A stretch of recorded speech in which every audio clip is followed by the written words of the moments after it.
Hey, Nick. How's it going? Good. What are you doing there?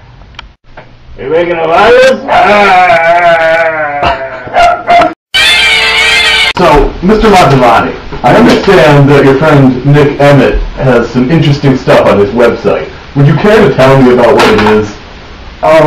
He's doing bad things. What specifically is he doing?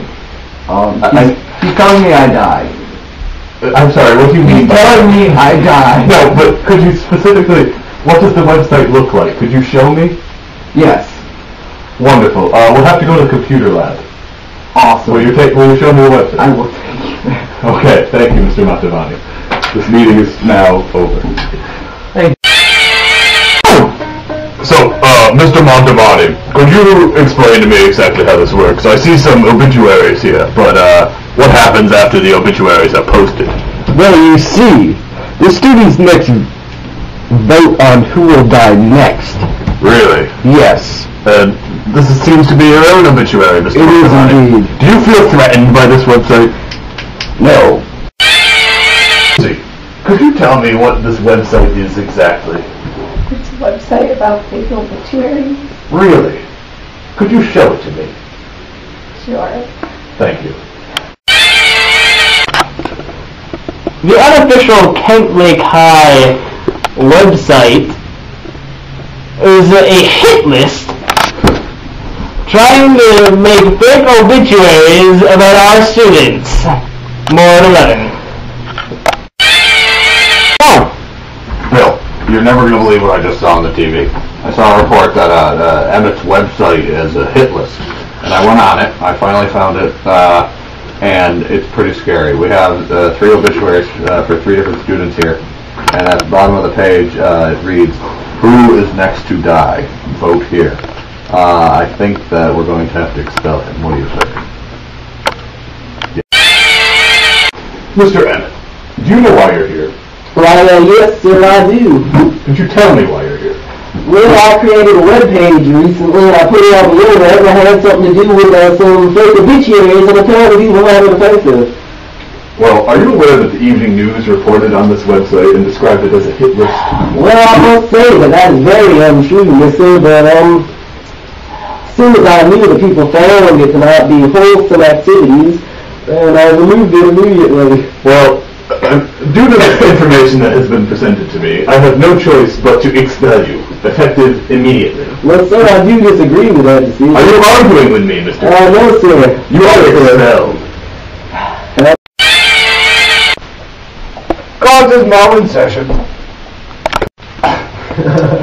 Mr. Franklin Myers, would you like to explain your reasons for expelling, oh dear, Mr. Emmett? Well, you see, the content of Mr.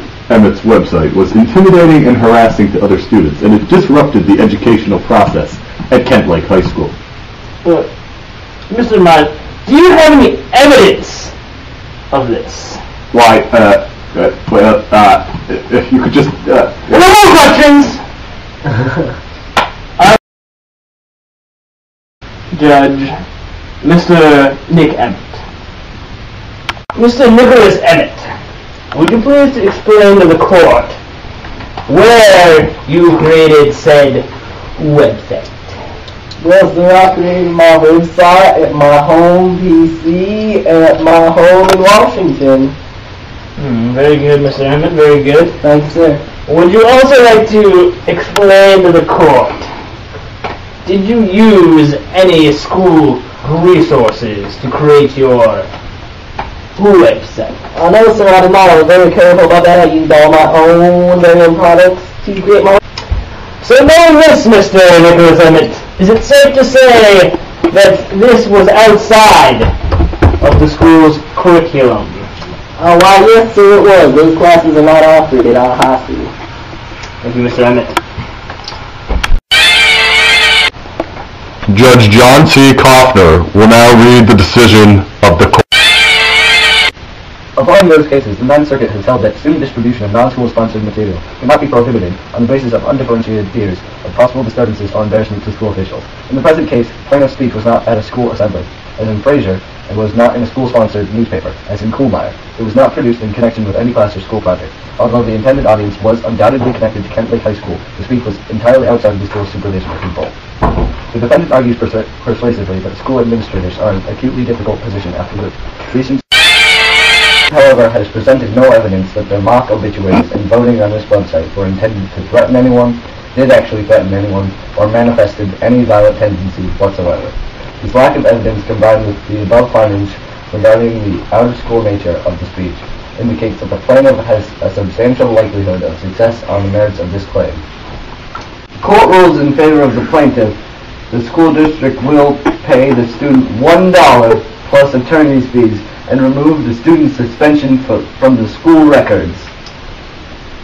God wish I see. Mr. Emmett, I apologize for the events that have transpired. Here is your dollar. Thank you, sir. Darn, that's the end.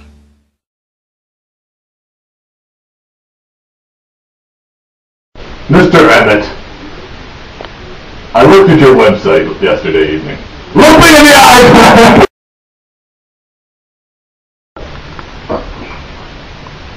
Kentwood High unofficial website today. Kent Lake. Okay, so Ian's coming in from work. That'll be the next... Oh crap, I started it. Mr. Emmett, I apologize for the events that have transpired. Here's your dollar. Thank you, sir.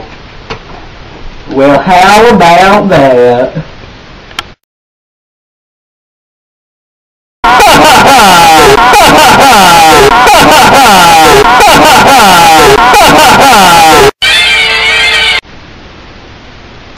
This court case was brought to you by Mountain Lightning.